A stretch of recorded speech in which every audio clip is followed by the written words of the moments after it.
जय हिंद साथियों, स्वागत है आप सभी का आपके अपने परिवार RS स्टडी ट्रिक परिवार में। और जैसा कि आप थंबनेल में देख रहे हो और आप सभी को पता है कि अपनी 2 क्लासेस चलती है दिन में, जिसमें एक में हम साइंस और जीके से संबंधित तो दूसरी में मैथ और रीजनिंग से रिलेटेड कुछ ना कुछ लेकर आते हैं।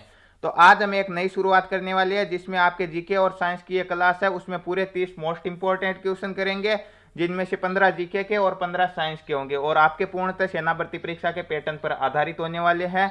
और इन 30 क्वेश्चनों के साथ में जितने भी इंपॉर्टेंट फैक्ट बनते हैं उन सभी का भी अध्ययन करने वाले हैं। तो आपको लास्ट में कमेंट बॉक्स में कमेंट करके बताना होगा कि 30 प्रश्नों के साथ में हमने कितने और प्रश्नों का अध्ययन किया है।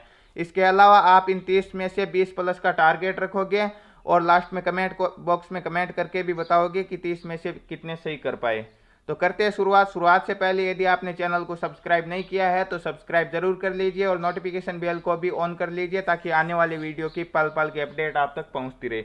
इसके अलावा इनकी PDF और अनेक प्रकार के नोट्स प्राप्त करने के लिए डिस्क्रिप्शन में टेलीग्राम का लिंक दिया गया है, उसे ज्वाइन कर सकते हो। तो करते हैं शुरुआत। आज का जीके का पहला क्वेश्चन, पहले 15 क्वेश्चन जीके के होने वाले। तो जीके का पहला क्वेश्चन कि सौरमंडल का सबसे चमकीला ग्रह कौन सा है। सौरमंडल का क्वेश्चन आया है तो सौरमंडल की थोड़ी चर्चा कर लेते हैं कि सौरमंडल में क्या होता है। एक होता है सूर्य और सूर्य के चारों ओर चक्कर लगाते हैं कौन, सभी ग्रह। यह हो गया आपका सूर्य। सूर्य के चारों ओर चक्कर लगाते हैं सबसे पहले कौन आता है, सबसे नजदीक आता है बुध। बुध के बाद में आएगा आपका शुक्र और शुक्र के बाद में तीसरा स्थान है अपनी पृथ्वी का। तो सूर्य से दूरी के अनुसार पृथ्वी का स्थान कौन सा है, तीसरा स्थान है, ध्यान रखना। उसके बाद में पृथ्वी के बाद में आएगा मंगल और मंगल के बाद में एक पट्टी आएगी जिसे हम बोलते हैं क्षुद्र ग्रहों की पट्टी और उसके बाद में आएगा बृहस्पति। तो मोस्ट इंपॉर्टेंट क्वेश्चन यहाँ से बनता है कि क्षुद्र ग्रहों की पट्टी किन 2 ग्रहों के बीच में है, तो मंगल और बृहस्पति के मध्य है। बृहस्पति के बाद में आएगा शनि, शनि के बाद में अरुण और उसके बाद में लास्ट में आएगा वरुण। तो सूर्य से सबसे दूर स्थित ग्रह कौन सा हो गया, वरुण हो गया। सूर्य के सबसे नजदीक ग्रह कौन सा हो गया, बुध हो गया।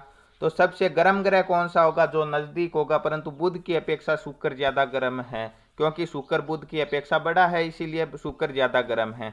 तो सौरमंडल का सबसे गर्म ग्रह कौन सा, शुक्र है। इसके अलावा शुक्र का आकार और द्रव्यमान किसके बराबर है, पृथ्वी के बराबर है, इसीलिए इसे क्या कहते हैं, पृथ्वी की जुड़वा बहन कहते हैं। ठीक है, धरती हमारी माँ है तो शुक्र क्या होगी, मासी होगी। ठीक है, पृथ्वी की जुड़वा बहन है, इसीलिए यहाँ पे शुक्र सबसे चमकीला ग्रह भी है। इसके अलावा शुक्र सुबह और शाम के समय में ज्यादा दिखाई देता है, इसीलिए इसे इवनिंग स्टार और मॉर्निंग स्टार अर्थात भोर का तारा और सांझ का तारा भी कहते हैं। शुक्र को पीला ग्रह भी कहते हैं क्योंकि इस पर किसके बादल पाए जाते हैं, H2SO4 के मोटे श्वेत पीले बादल पाए जाते हैं, इसीलिए इसे पीला ग्रह भी कहते हैं, चमकीला ग्रह कहते हैं, भोर का तारा कहते हैं, सांझ का तारा कहते हैं, पृथ्वी की जुड़वा बहन कहते हैं। इसके अलावा सबसे गर्म ग्रह भी कहते हैं। तो इस प्रश्न का उत्तर आपको मिल गया होगा, शुक्र होगा। बुध की हमने चर्चा कर ली, सूर्य के सबसे नजदीक है। ऑप्शन में एक बृहस्पति दिया गया और मंगल दिया गया, तो आपको बताया गया कि मंगल और बृहस्पति के बीच में किसकी पट्टी होती है, क्षुद्र ग्रहों की पट्टी होती है। बृहस्पति की बात करें तो सौरमंडल का सबसे बड़ा ग्रह कौन सा है, बृहस्पति है। इसके अलावा सर्वाधिक उपग्रहों वाला ग्रह भी कौन सा है, बृहस्पति है, 92 उपग्रह है वर्तमान में इसके।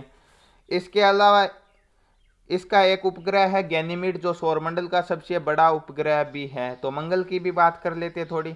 मंगल को लाल ग्रह कहा जाता है। मंगल के 2 उपग्रह है, एक का नाम डिमोस है और एक का नाम फीबोस। ध्यान रखना, बुध और शुक्र के एक भी उपग्रह नहीं है। पृथ्वी का एक उपग्रह चंद्रमा। मंगल के 2 उपग्रह डिमोस और फीबोस है। इसी के अलावा मंगल को लाल ग्रह कहते हैं और मंगल पृथ्वी आपके 23.5 डिग्री तक झुका हुआ है और मंगल 25 डिग्री तक झुका हुआ है, लगभग दोनों बराबर है। इसीलिए हम कह सकते हैं कि पृथ्वी पर जीवन संभव है तो मंगल पर भी संभव हो सकता है। ध्यान रखना, मंगल 25 डिग्री तक झुका हुआ है। तो यह थी सौरमंडल से संबंधित कुछ इंपॉर्टेंट बातें जो आपकी परीक्षा में पूछे जाने की संभावना रहती है। अब हम बढ़ते हैं नेक्स्ट क्वेश्चन की ओर। नेक्स्ट क्वेश्चन दिया गया आपकी स्क्रीन पर आपके सामने। भारत का सर्वोच्च खेल पुरस्कार कौन सा है, दादा साहब फाल्के पुरस्कार, राजीव गांधी खेल रत्न पुरस्कार, मेजर ध्यानचंद खेल रत्न पुरस्कार या द्रोणाचार्य पुरस्कार। बात करते हैं, ऑप्शन दिया गया दादा साहब फाल्के पुरस्कार। दादा साहब फाल्के कौन थे। 1913 में भारत की पहली फिल्म बनी थी, कौन सी बनी थी, जिसका नाम था राजा हरिश्चंद्र। और राजा हरिश्चंद्र के डायरेक्टर कौन थे, दादा साहब फाल्के थे। भारत की पहली फिल्म बनाई दादा साहब फाल्के ने, इसीलिए सिनेमा क्षेत्र में कौन सा अवार्ड दिया जाता, दादा साहब फाल्के अवार्ड दिया जाता। ध्यान रखना, किस क्षेत्र में दिया जाता है, सिनेमा क्षेत्र में दिया जाता है। भारत की पहली फिल्म हम चर्चा कर चुके हैं, 1913 में राजा हरिश्चंद्र बनी थी। तो 1931 में भारत की पहली बोलती फिल्म बनी थी जिसका नाम था आलम आरा। तो भारत की पहली रंगीन फिल्म का नाम क्या था? भारत की पहली रंगीन फिल्म का नाम था किसान कन्या। क्या नाम था? किसान कन्या थी भारत की पहली रंगीन फिल्म। तो यह थी फिल्म से संबंधित कुछ इंपॉर्टेंट बातें। नेक्स्ट ऑप्शन दिया गया राजीव गांधी खेल रत्न पुरस्कार। यह भारत का सर्वोच्च खेल पुरस्कार था, वर्तमान में नहीं है। क्यों नहीं है? क्योंकि वर्तमान में इसका नाम चेंज कर दिया। क्या कर दिया? मेजर ध्यानचंद खेल रत्न पुरस्कार। तो इस क्वेश्चन का ऑप्शन नंबर सी राइट होगा। यदि मेजर ध्यानचंद खेल रत्न पुरस्कार ऑप्शन में दिया गया तो यही राइट होगा। पहला राजीव गांधी खेल रत्न पुरस्कार किसे दिया गया था? आपके विश्वनाथ आनंद को दिया गया था, जो शतरंज के ग्रैंड मास्टर थे। यहाँ पे देखिए दो कंफ्यूजन, एक तो भारत रत्न और एक है राजीव गांधी खेल रत्न। भारत रत्न से सम्मानित होने वाला पहला खिलाड़ी था आपका सचिन तेंदुलकर, परंतु राजीव गांधी खेल रत्न पुरस्कार से सम्मानित होने वाला पहला खिलाड़ी था विश्वनाथ आनंद। वैसे सर्वप्रथम भारत रत्न किसे दिया गया था? डॉक्टर सर्वपल्ली राधाकृष्णन को दिया गया था। यदि खिलाड़ी की बात करें तो वो सचिन तेंदुलकर था। द्रोणाचार्य पुरस्कार और एक होता है अर्जुन पुरस्कार। आपको पता है द्रोणाचार्य और अर्जुन में क्या संबंध था? द्रोणाचार्य गुरु थे और अर्जुन शिष्य था। तो द्रोणाचार्य पुरस्कार दिया जाता कोच को और अर्जुन पुरस्कार दिया जाता खिलाड़ी को, ये ध्यान रखना। नेक्स्ट क्वेश्चन की ओर बढ़ते हैं। नेक्स्ट क्वेश्चन आपकी स्क्रीन पर, इस क्वेश्चन का उत्तर मिल गया होगा, ऑप्शन सी राइट होगा, मेजर ध्यानचंद खेल रत्न पुरस्कार होगा। हरियक वंश के किस शासक ने पाटलिपुत्र को मगध की राजधानी बनाया? पाटलिपुत्र को मगध की राजधानी, पाटलिपुत्र से मगध की राजधानी क्या थी? राजगृह या गिरिव्रज थी। जो बार बार पूछा जाता है कि प्राचीन काल में मगध साम्राज्य की राजधानी क्या थी। हरियक वंश प्रथम वंश माना जाता है। हरियक वंश को पितृहंता वंश कहा जाता है। क्यों कहा जाता है? क्योंकि हरियक वंश का संस्थापक था बिंबिसार। बिंबिसार का बेटा था अजातशत्रु। अजातशत्रु ने किसको मारा? बिंबिसार को मारा। अजातशत्रु का बेटा था उदायन। उदायन ने किसको मारा? अजातशत्रु को मारा। मतलब सभी राजा, लगभग सभी राजा अपने पिता को मारकर शासक बने थे, इसीलिए इसे पितृहंता वंश कहा जाता है। यहाँ पे कालाशोक दिया गया। कालाशोक के समय में दूसरी बौद्ध संगीति का आयोजन हुआ था वैशाली में। अजातशत्रु के टाइम में प्रथम बौद्ध संगीति का आयोजन हुआ था। इसके अलावा अजातशत्रु ने युद्ध में कौन से हथियारों का उपयोग किया था? जो आपने देखा होगा किसमें? बाहुबली मूवी में। बाहुबली में देखा होगा महाशिला कटक और रथ मुसल जो आपने देखे हैं, उनका प्रयोग सबसे पहले किसने किया था? अजातशत्रु ने किया था। उदायन ने पाटलिपुत्र की स्थापना की थी और पाटलिपुत्र को मगध की राजधानी बनाया था। ऑप्शन नंबर डी राइट हो जाएगा। शिशुनाग वंश का संस्थापक शिशुनाग था, ये सभी जानते हो। नेक्स्ट क्वेश्चन की ओर बढ़ते हैं। नादिर शाह ने किस मुगल शासक के शासनकाल में भारत पर आक्रमण किया? नादिर शाह का आक्रमण, मोहम्मद शाह, अहमद शाह, अकबर द्वितीय, बहादुर शाह जफर। बहादुर शाह जफर या बहादुर शाह द्वितीय भी इन्हें कह सकते हैं हम। 1857 की क्रांति के समय भारत के मुगल बादशाह थे, जो भारत के अंतिम मुगल बादशाह थे। और 1857 की क्रांति के बाद में इन्हें दिल्ली से निर्वासित करके कहाँ पर भेजा गया था? उस समय की म्यांमार की राजधानी, उस समय थी, अभी नहीं है। अभी वर्तमान में म्यांमार की राजधानी कुछ 2 या 3 साल पहले चेंज कर दी गई है। आपको कमेंट बॉक्स में कमेंट करके बताना होगा कि वर्तमान में म्यांमार की राजधानी क्या है। उस समय बहादुर शाह को क्या कहाँ भेज दिया गया था? रंगून भेज दिया गया था। अकबर द्वितीय, अकबर प्रथम को आप सभी जानते हो। अकबर द्वितीय भी एक मुगल बादशाह था। उन्होंने किसको उपाधि दी थी? राजा राममोहन राय को राजा की उपाधि दी थी। क्यों दी गई थी? क्योंकि पहला पेंशन भोगी मुगल बादशाह कौन था? शाह आलम सेकंड था। और शाह आलम सेकंड के बाद में जितने भी मुगल बादशाह थे उन्हें अंग्रेजों से पेंशन प्राप्त होती थी। अकबर द्वितीय की अंग्रेजों ने पेंशन रोक ली और इसी सिलसिले में राजा राममोहन राय को अकबर द्वितीय ने इंग्लैंड भेजा था राजा की उपाधि देकर। राममोहन राय नाम का व्यक्ति था जिसे राजा की उपाधि देकर अकबर द्वितीय ने इंग्लैंड भेजा था। तो राजा राममोहन राय को राजा की उपाधि किसने दी थी? अकबर द्वितीय ने दी थी। तो आपको कमेंट बॉक्स में कमेंट करके बताना होगा कि स्वामी विवेकानंद को विवेकानंद की उपाधि किसने दी थी? अहमद शाह अब्दाली, नादिर शाह का सेनापति था अहमद शाह अब्दाली। जो नादिर शाह आक्रमण करता उसके जस्ट बाद में कुछ ही दिनों के बाद में भारत पर आक्रमण करता है और एक युद्ध होता है परिणाम स्वरूप। कौन सा युद्ध? पानीपत का तीसरा युद्ध 1761 में होता। किस किस के मध्य? अहमद शाह अब्दाली और मराठों के मध्य। मराठों का सेनापति होता है उस समय सदाशिवराव बाहू। तो मोहम्मद शाह के समय में 1739 में नादिर शाह आक्रमण करता है और भयंकर कत्लेआम मचाता है दिल्ली में। तो ऑप्शन नंबर ए राइट होगा। और शाहजहां द्वारा निर्मित तख्त ताउस और उनकी पगड़ी में जो कोहिनूर का हीरा लगा हुआ होता था उसे नादिर शाह लूट कर ले जाता है अंत में। तो नेक्स्ट क्वेश्चन की ओर बढ़ते हैं। नेक्स्ट क्वेश्चन दिया गया, वेदों की और दोटों का नारा देने वाले कौन थे? राजा राम मोहन राय, बाल गंगाधर तिलक, स्वामी विवेकानंद, दयानंद सरस्वती। तो राजा राम मोहन राय की अभी अभी हमने चर्चा की है कि राजा राम मोहन राय को ये राजा की उपाधि किसने दी थी? अकबर द्वितीय ने दी थी। राजा राम मोहन राय ने 1828 में ब्रह्म समाज की स्थापना की थी और राजा राम मोहन राय ने ही विलियम बेंटिक के सहयोग से सती प्रथा का अंत करवाया था। तो यहाँ पे दिया गया बाल गंगाधर तिलक। बाल गंगाधर तिलक का तो एक शानदार नारा था। क्या नारा था? कि स्वराज्य मेरा जन्मसिद्ध अधिकार है और मैं इसे लेकर रहूंगा। स्वामी विवेकानंद जिसने रामकृष्ण मिशन की स्थापना की थी और शिकागो धर्म सम्मेलन 1893 में इन्होंने भाषण दिया था। दयानंद सरस्वती जिन्होंने आर्य समाज की स्थापना की थी 1875 में मुंबई में और सत्यार्थ प्रकाश नामक ग्रंथ की रचना की थी और वेदों की ओर लौटो का नारा दिया था। ऑप्शन नंबर डी राइट होगा यहाँ पे। नेक्स्ट क्वेश्चन, राजतरंगिणी पुस्तक के लेखक कौन है? कलहण, विष्णु शर्मा, कालिदास या पाणिनि? पाणिनि की एक पुस्तक है जिसका नाम है अष्टाध्यायी, जो कि व्याकरण की प्रथम पुस्तक मानी जाती है। पाणिनि की पुस्तक अष्टाध्यायी। विष्णु शर्मा ने किसकी रचना की थी? विष्णु शर्मा ने पंचतंत्र की रचना की थी। कालिदास ने अभिज्ञान शकुंतलम और मेघदूत रघुवंशम की रचना की थी। राजतरंगिणी किसकी पुस्तक है? कलहण की पुस्तक है। ऑप्शन नंबर ए राइट होगा यहाँ पे। नेक्स्ट क्वेश्चन, जैन धर्म के 24वें तीर्थंकर महावीर स्वामी ने निर्वाण प्राप्त किया कहाँ पर? पावापुरी, कुंडलग्राम, सारनाथ या कुशीनगर? सारनाथ की बात करें तो भगवान बुद्ध ने अपना पहला उपदेश सारनाथ के हरिण उद्यान या डियर पार्क में दिया था। कुशीनगर में तो भगवान बुद्ध का निर्वाण हुआ था। तो कुंडलग्राम से संबंधित क्या है? कुंडलग्राम में जैन धर्म के 24वें तीर्थंकर महावीर स्वामी का वैशाली नगर के नजदीक कुंडलग्राम में जन्म हुआ था। तो बुद्ध का जन्म कहाँ पे हुआ था? बुद्ध का जन्म हुआ था कपिलवस्तु के नजदीक लुम्बिनी ग्राम में। तो पावापुरी में भगवान महावीर स्वामी का निर्वाण हुआ था। ऑप्शन नंबर ए राइट होगा यहाँ पे। नेक्स्ट, ब्रह्म समाज की स्थापना किसने की? यह हम चर्चा तो कर चुके हैं अभी अभी कि राजा राममोहन राय ने 1828 में ब्रह्म समाज की स्थापना की थी। ऑप्शन नंबर ए राइट होगा। ज्योतिबा फुले की बात करें तो इनकी एक पुस्तक है गुलामगिरी। इसके अलावा ज्योतिबा फुले ने सत्यशोधक समाज की स्थापना की थी। तो दयानंद सरस्वती ने आर्य समाज की स्थापना की थी बम्बई में 1875 में। इसके अलावा आपको बताया गया है सत्यार्थ प्रकाश नामक ग्रंथ लिखा था, वेदों की ओर लौटो का नारा दिया था दयानंद सरस्वती जी ने। तो स्वामी विवेकानंद जी को कौन नहीं जानता? 1893 के शिकागो धर्म सम्मेलन में संबोधित किया था। इसके अलावा इन्होंने रामकृष्ण मिशन की स्थापना की थी। और आपको कमेंट बॉक्स में कमेंट करके बताना ये हम पहले भी पूछ चुके हैं कि विवेकानंद की उपाधि इन्हें किसने दी थी? ऑप्शन नंबर ए राइट हो जाएगा। और इनका बचपन का नाम क्या था? नरेंद्र दत्त था। नेक्स्ट क्वेश्चन, 1857 की क्रांति के समय ब्रिटेन के प्रधानमंत्री कौन थे? क्लेमेंट एटली, कैनिंग, पामर्स्टन, डफरिन? देखिए बात आए डफरिन की, तो डफरिन कौन था? डफरिन भारतीय राष्ट्रीय कांग्रेस की स्थापना हुई थी 1885 में। 1885 में उस समय भारत के गवर्नर जनरल कौन थे? डफरिन थे।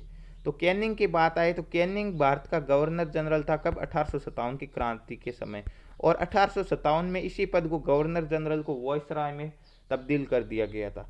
इसीलिए हम कह सकते हैं कैनिंग अंतिम गवर्नर जनरल और प्रथम वॉइसराय भी था। क्लेमेंट एटली ये ब्रिटेन का प्रधानमंत्री था, परंतु कब था? जब भारत स्वतंत्र हुआ था 1947 में। और इससे पहले कौन था? इससे पहले क्लेमेंट एटली से पहले विंस्टन चर्चिल था। जब क्या हुआ था? भारत छोड़ो आंदोलन हुआ था, गांधी जी ने करो या मरो का नारा दिया था, उस समय ब्रिटेन का प्रधानमंत्री था विंस्टन चर्चिल। यहाँ पे ऑप्शन नंबर सी राइट होगा। पामर्स्टन 1857 की क्रांति के समय ब्रिटेन के प्रधानमंत्री थे। नेक्स्ट क्वेश्चन की ओर बढ़ते हैं। संविधान सभा की प्रथम बैठक की अध्यक्षता किसने की? यह क्वेश्चन इस प्रकार भी आ सकता है कि संविधान सभा के अस्थायी अध्यक्ष कौन थे? क्योंकि प्रथम बैठक हुई थी 9 दिसंबर 1946 को। कब हुई थी? 9 दिसंबर 1946 को प्रथम बैठक होती है। और उस समय संविधान सभा का अस्थायी अध्यक्ष बनाया था किसे? सच्चिदानंद सिन्हा को। परंतु उसके 2 दिन बाद 11 दिसंबर 1946 को संविधान सभा की दूसरी बैठक होती है और उसमें स्थायी अध्यक्ष बना दिए जाते हैं किसे? डॉक्टर राजेंद्र प्रसाद को। ऑप्शन नंबर ए राइट होता यदि पूछता स्थायी अध्यक्ष या दूसरी बैठक का। परंतु प्रथम बैठक या अस्थायी अध्यक्ष पूछा तो ऑप्शन सी राइट होगा यहाँ पे ऑप्शन में दिया गया डॉक्टर भीमराव अंबेडकर। तो भारतीय संविधान सभा की प्रारूप समिति के अध्यक्ष कौन थे? डॉक्टर भीमराव अंबेडकर थे। इन्हें संविधान का जनक भी कहा जा सकता है। और उन्होंने संविधान के किस अनुच्छेद को भारतीय संविधान की आत्मा कही थी, तो अनुच्छेद 32 को संवैधानिक उपचारों का अधिकार जिसमें दिया गया, इसे भारतीय संविधान की आत्मा कहा है। डॉक्टर सर्वपल्ली राधाकृष्णन भारत रत्न से सम्मानित प्रथम व्यक्ति थे, भारत के प्रथम उपराष्ट्रपति थे, और इन्हीं के जन्म दिवस पर 5 सितंबर को प्रतिवर्ष क्या मनाया जाता है? शिक्षक दिवस मनाया जाता है। नेक्स्ट क्वेश्चन, भारत में 10 रुपए के नोट पर हस्ताक्षर होते हैं। अच्छा क्वेश्चन है ये। रिजर्व बैंक के गवर्नर के सभी को पता है, वित्त सचिव के, वित्त मंत्री के, योजना आयोग के अध्यक्ष के, परंतु कुछ हड़बड़ी में गलती कर बैठते हैं, क्योंकि आपको पता है केवल 1 रुपए का नोट, 10 रुपए की बात नहीं कर, केवल 1 रुपए का नोट और सिक्कों की ढलाई वित्त मंत्रालय द्वारा होती है, इसीलिए 1 रुपए के नोट पर वित्त सचिव के हस्ताक्षर होते हैं। बाकी जितने भी नोट है आपके 5, 10, 20, 50, 100, 200, 2000, 500, जितने भी नोट है उन सभी पर आरबीआई के गवर्नर के हस्ताक्षर होते हैं। ऑप्शन नंबर ए राइट होगा यहाँ पे। नेक्स्ट क्वेश्चन, कथकली नृत्य किस राज्य में प्रसिद्ध है? कथकली और मोहिनीअट्टम दोनों शानदार है और दोनों ही आपके केरल के। ऑप्शन नंबर ए राइट होगा। ध्यान रखना, कथकली केरल का, जबकि कथक पूछा जाए, कथक कहाँ का है? कथक आपके उत्तर प्रदेश का है। तो तमिलनाडु का प्रसिद्ध नृत्य कौन सा? तमिलनाडु का है भारतनाट्यम। और कौन सा खेल खेला जाता है? जल्लीकट्टू नामक खेल खेला जाता है। आंध्र प्रदेश का कुचिपुड़ी है। नेक्स्ट क्वेश्चन की ओर बढ़ते हैं। नेक्स्ट क्वेश्चन दिया गया, विश्व पर्यावरण दिवस कब मनाया जाता है? वर्ल्ड एनवायरनमेंट डे 5 जून, 8 मार्च, 5 सितंबर, 22 अप्रैल। 22 अप्रैल को कौन सा दिवस मनाया जाता है? विश्व पृथ्वी दिवस मनाया जाता है। तो इससे 1 महीने पहले 22 मार्च को कौन सा मनाया जाता है? 22 मार्च को विश्व जल दिवस मनाया जाता है। 5 सितंबर को शिक्षक दिवस मनाया जाता है। अभी अभी हम एक क्वेश्चन में चर्चा कर चुके हैं कि डॉक्टर सर्वपल्ली राधाकृष्णन के जन्म दिवस पर मनाया जाता है। 8 मार्च को अंतर्राष्ट्रीय महिला दिवस मनाया जाता है। तो 5 जून को विश्व पर्यावरण दिवस मनाया जाता है। ऑप्शन नंबर ए राइट होगा यहाँ पर भी। नेक्स्ट क्वेश्चन, निम्न में से कौन सा देश दक्षेस का सदस्य नहीं? दक्षेस या सार्क जिसे बोलते हैं, इसके कुल 8 सदस्य है। दक्षिण एशियाई देशों का एक समूह है जिसका मुख्यालय कहाँ पे है? नेपाल की राजधानी काठमांडू में है, परंतु इसका पहला सम्मेलन काठमांडू में न होकर कहाँ पर हुआ था? बांग्लादेश की राजधानी ढाका में हुआ था। और इसके भारत, पाकिस्तान, भूटान, म्यांमार, आपके बांग्लादेश, श्रीलंका, ये सभी सदस्य है, परंतु चीन नहीं है। ऑप्शन नंबर सी राइट होगा यहाँ पे। नेक्स्ट क्वेश्चन, राज्यसभा सदस्य हेतु न्यूनतम उम्र कितनी है? 25 वर्ष, 30 वर्ष, 35 वर्ष, 21 वर्ष। तो 25 वर्ष आपके प्रधानमंत्री बनने के लिए न्यूनतम उम्र है। इसके अलावा लोकसभा का सदस्य बनने के लिए भी न्यूनतम उम्र कितनी होती है? 25 वर्ष होती है। मुख्यमंत्री के लिए न्यूनतम उम्र भी कितनी होती है? 25 वर्ष होती है। अतः हम कह सकते हैं विधानसभा सदस्य के लिए न्यूनतम उम्र 25 वर्ष होती है। 30 वर्ष राज्यसभा का सदस्य बनने के लिए 30 वर्ष की आयु अनिवार्य है। तो 35 वर्ष आपके राष्ट्रपति, उपराष्ट्रपति और राज्यपाल के लिए न्यूनतम उम्र होती है 35 वर्ष। और आपके ग्राम पंचायत का सदस्य या पंचायत समिति का सदस्य बनने के लिए न्यूनतम उम्र है सरपंच के लिए 21 वर्ष है। तो यह थे जीके के 15 मोस्ट इंपॉर्टेंट क्वेश्चन, और इनसे संबंधित जितने भी तथ्य बन रही है उन सभी का भी हमने अध्ययन करने की कोशिश की है। आशा है आप सभी के आसानी से समझ में आए हैं और अनेक क्वेश्चन आपके तैयार भी हुए हैं। अब हम चर्चा करने वाले 15 साइंस के मोस्ट इंपॉर्टेंट क्वेश्चन और उनसे संबंधित फैक्ट इसी तरह तैयार करेंगे। तो साइंस का पहला क्वेश्चन कि असुमेलित का चयन करें। Electron Anderson, proton Goldstein, neutron Chadwick या परमाणु सिद्धांत डाल्टन। तो यहाँ पे आपको पता है कि परमाणु सिद्धांत किसने दिया था? डाल्टन ने दिया था, आप सभी जानते हो। बिल्कुल सही। न्यूट्रॉन की खोज जेम्स चैडविक ने की थी। प्रोटॉन की खोज गोल्डस्टीन ने की थी। परंतु इलेक्ट्रॉन की खोज किसने की थी? इलेक्ट्रॉन की खोज जे थॉमसन ने की थी। किसने की थी? जे थॉमसन ने इलेक्ट्रॉन की खोज की थी। तो एंडरसन ने क्या किया था? एंडरसन ने तो पॉजिट्रॉन की खोज की थी और इलेक्ट्रॉन का विपरीत माना जाता है पॉजिट्रॉन को। तो यहाँ पे पहला युग्म सुमेलित नहीं है। ऑप्शन नंबर ए राइट होगा यहाँ पे। एंडरसन ने किसकी खोज की थी? पॉजिट्रॉन की खोज की थी। और प्रोटॉन की खोज गोल्डस्टीन ने की थी। नाभिक की खोज किसने की थी? नाभिक की खोज की थी आपके रदरफोर्ड ने नाभिक की खोज की थी और यह सिद्धांत दिया था कि नाभिक धनात्मक होता है। नेक्स्ट क्वेश्चन, कौन सी किरणें अधिक प्रवेश करती है या अधिक भेदन वाली शक्ति रखती है? कौन सी होगी? Alpha range, beta range, gamma range या उपरोक्त सभी। तो अधिक भेदन क्षमता वाली किरणें होती है गामा किरणें। ऑप्शन नंबर सी राइट होगा यहाँ पे। सर्वाधिक शक्तिशाली किरणों की बात करें तो वो अल्फा रेंज होती है। और जो आपके डाल्टन का परमाणु सिद्धांत है और नाभिक का जो रदरफोर्ड का नाभिक का धनात्मक सिद्धांत है वो भी किसके अकॉर्डिंग है? अल्फा रेंज के अकॉर्डिंग है, आपके स्वर्ण पत्र मॉडल पर आधारित है। नेक्स्ट क्वेश्चन, आइसोटोप क्या होते हैं? एक होते हैं आपके आइसोटोप समस्थानिक, समभारिक और सम न्यूट्रॉनिक। ठीक है, समस्थानिक, समभारिक और सम न्यूट्रॉनिक। जिसमें आपके परमाणु क्रमांक समान होते हैं ना वो होते हैं समस्थानिक, और जिसमें आपके द्रव्यमान संख्या समान होती है ना वो होते हैं आपके समभारिक, और जिसमें न्यूट्रॉनों की संख्या समान होती है वो होते हैं सम न्यूट्रॉनिक। तो परमाणु संख्या और प्रोटॉनों की संख्या बराबर होती है कि जितने प्रोटॉन होते हैं उतनी परमाणु संख्या होती है। तो वे तत्व जिनमें बराबर संख्या में प्रोटॉन पाए जाते हैं लेकिन न्यूट्रॉनों की संख्या अलग होती है, बिल्कुल सही, आइसोटोप या समस्थानिक होते हैं।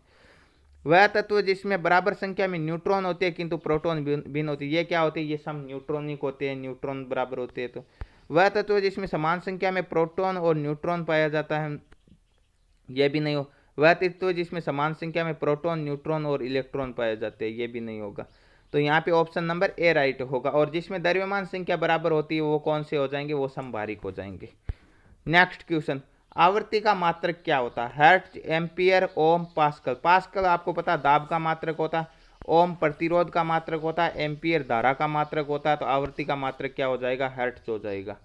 नेक्स्ट क्वेश्चन, नील्स बोर के परमाणु मॉडल के अनुसार परमाणु की तीसरी कक्षा में अधिकतम कितने इलेक्ट्रॉन हो सकते हैं?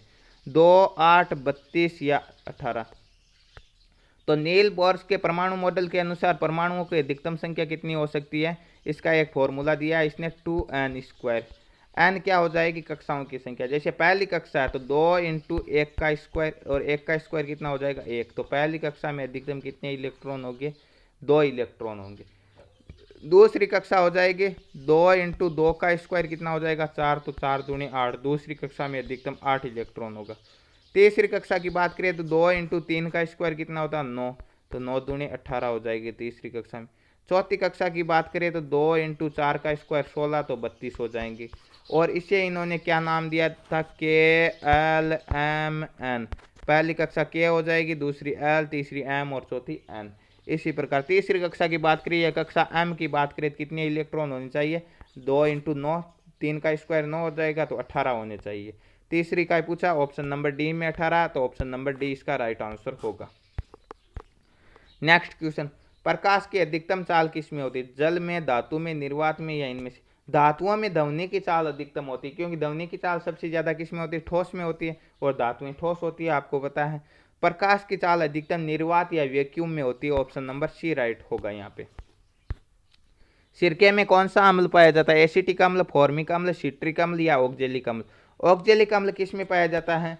ऑक्जेलिक अम्ल आपके टमाटर में पाया जाता है। और गुर्दे की पथरी के लिए कौन जिम्मेदार होता है? ऑक्जेलिक एसिड जिम्मेदार होता है। इसीलिए पथरी के रोगी को कभी भी टमाटर का सेवन नहीं करना चाहिए या कम से कम करना चाहिए। सिट्रिक अम्ल यह खट्टे फलों में होता है, नींबू, संतरा वगैरह में सिट्रिक अम्ल होता है। फॉर्मिक अम्ल किस में पाया जाता है? फॉर्मिक अम्ल आपके लाल चिंटी में फॉर्मिक अम्ल पाया जाता है। तो सिरके में कौन सा अम्ल पाया जाता है? एसिटिक एसिड पाया जाता है। ऑप्शन नंबर ए राइट होगा यहाँ पे। नेक्स्ट क्वेश्चन, कौन सी धातु का संक्षारण से हरा रंग हो जाता है? यह अच्छा क्वेश्चन है। तांबा, लोहा, चांदी या सोना? तो सोने की बात करें तो सोना और प्लेटिनम संक्षारण मुक्त धातु है, इन्हें जंग नहीं लगता कभी भी। सोना और प्लेटिनम को कभी भी जंग नहीं लगता, ध्यान रखना। चांदी संक्षारण से कैसी हो जाती? काली हो जाती, चांदी का रंग हो जाता काला। और लोहे का रंग हो जाता लाल संक्षारण से। तो यहाँ पे कौन सा राइट हो जाएगा? हरा रंग हो जाता तांबे का। और लोहे को संक्षारण या जंग से बचाने के लिए किसका प्रयोग किया जाता है? जस्ते या जिंक का प्रयोग किया जाता है, जिंक का लेपन किया जाता है। और उस प्रक्रिया को क्या कहा जाता है? उस प्रक्रिया को यशद लेपन कहा जाता है। नेक्स्ट क्वेश्चन, प्रकाश संश्लेषण की क्रिया के दौरान पौधे ग्रहण नहीं करते, क्या ग्रहण नहीं करते? देखिए प्रकाश संश्लेषण में क्या करते हैं पौधे?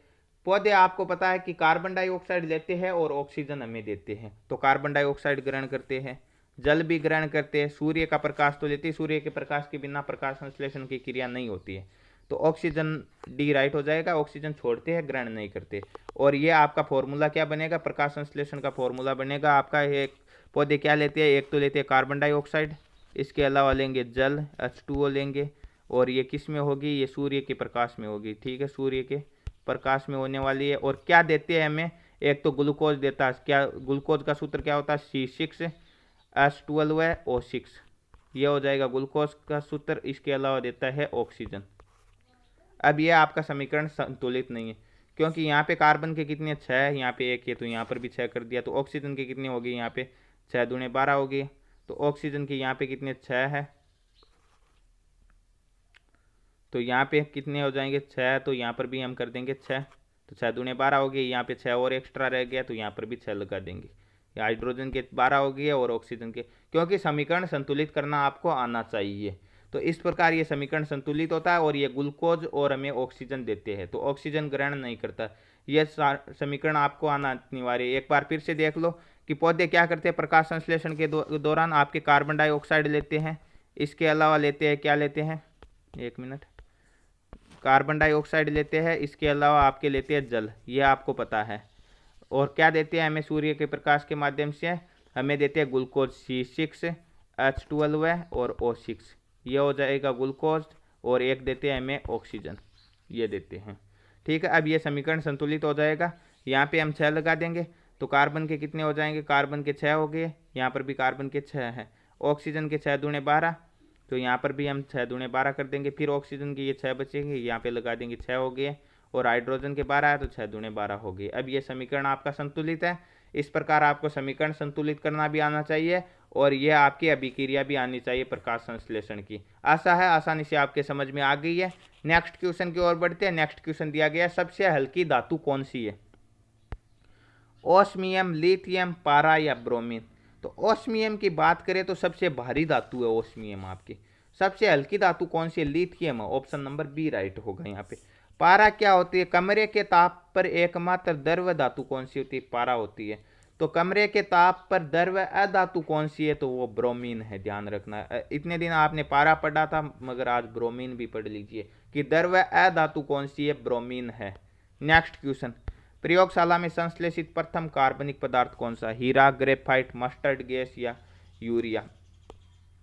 देखिए मस्टर्ड गैस ना मोस्ट इंपॉर्टेंट है। मस्टर्ड गैस का प्रयोग प्रथम विश्व युद्ध में हथियार के रूप में प्रयोग किया गया था। ध्यान रखना, कभी भी क्वेश्चन पूछा जा सकता है कि प्रथम विश्व युद्ध में हथियार के रूप में कौन सी गैस का प्रयोग किया गया, तो मस्टर्ड गैस का प्रयोग किया गया था।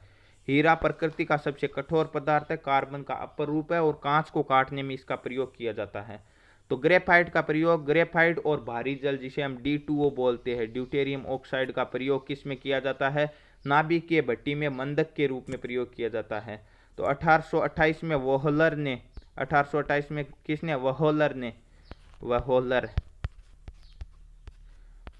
ने प्रयोगशाला में सबसे पहले किसका संश्लेषण किया था, यूरिया का संश्लेषण किया था। ऑप्शन नंबर डी राइट होगा यहाँ पे। नेक्स्ट, जीवाश्म की आयु जानने हेतु किसका प्रयोग किया जाता है, कोबाल्ट 60, कार्बन 14, आयोडीन 131 या यूरेनियम 235। कोबाल्ट 60 का प्रयोग आपके ब्लड कैंसर को जानने हेतु किया जाता है। तो जीवाश्म को जानने हेतु कार्बन 14 का उपयोग किया जाता है। आयोडीन 131 का थायराइड कैंसर की जांच हेतु आयोडीन 131 का प्रयोग किया जाता है। तो यूरेनियम 235 का प्रयोग आपके चट्टानों की उम्र जानने हेतु किया जाता है। नेक्स्ट क्वेश्चन, पीएच स्केल की खोज किसने की थी, ओटोहन। ओटोहन ने आपके परमाणु बम की खोज की थी। किसकी खोज की थी, परमाणु बम की खोज ओटोहन ने की थी। मैडम क्यूरी ने रेडियम की खोज की थी। तो मेंडलीफ ने जो पहले आपकी प्राचीन आवर्त सारणी थी जो परमाणु द्रव्यमान के आधार पर थी, वे किसने दी थी, मेंडलीफ ने दी थी। परंतु जो आधुनिक आवर्त सारणी परमाणु क्रमांक के आधार पर वो मोजले द्वारा दी गई है। सोरेनसन ने पीएच स्केल की खोज की है। पीएच स्केल के बारे में हम बात कर लेते हैं। पीएच स्केल जिसमें 0 से लेकर 14 तक पैमाने होते हैं और बीच का पैमाना 7 होता है जिसे हम उदासीन कहते हैं। 7 से 14 तक क्षारीय होते हैं और 0 से 7 के बीच में कौन से होते हैं, अम्लीय होते हैं। ये आपको ध्यान रखना होगा। नेक्स्ट क्वेश्चन, जहरीली शराब में प्रमुख कारक कौन सा है, pheromones, ethyl alcohol, methyl alcohol या एस्कॉर्बिक अम्ल। तो फिरोमोन्स का कार्य क्या है, फिरोमोन्स का कार्य कीटों में आकर्षण का कार्य होता है फिरोमोन्स का। एथिल एल्कोहल और मेथिल, एथिल एल्कोहल तो जो आपकी शुद्ध शराब होती है ना उसमें प्रयोग किया जाता है, परंतु मेथिल एल्कोहल के कारण शराब क्या हो जाती है, जहरीली हो जाती है। ऑप्शन नंबर सी राइट होगा। एस्कॉर्बिक अम्ल आपको पता है विटामिन सी का रासायनिक नाम है। नेक्स्ट क्वेश्चन और आज का लास्ट क्वेश्चन कि परमाणु रिएक्टर में किस मॉडरेटर का उपयोग किया जाता है, प्लूटोनियम, थोरियम, ग्रेफाइट या बेरिलियम। तो अभी अभी आपको एक क्वेश्चन में बताया था कि एक तो D2O भारी जल और एक होता है आपका ग्रेफाइट, जिनका उपयोग किस में किया जाता है, परमाणु रिएक्टर में या नाभिकीय भट्टी में किया जाता है मंदक के रूप में। ऑप्शन नंबर सी राइट होगा। तो यह थे आज के साइंस और जीके के 30 मोस्ट इंपॉर्टेंट क्वेश्चन, और इनसे संबंधित कितने तथ्य हमने पढ़े हैं उनका भी आपको बताना होगा, और आपको कमेंट बॉक्स में बताना होगा कि 30 में से आपको कितने पहले से ही आते थे। तो मिलते हैं नेक्स्ट पार्ट में, तब तक के लिए जय हिंद, जय भारत। चैनल को सब्सक्राइब नहीं किया है तो सब्सक्राइब जरूर कर लीजिए।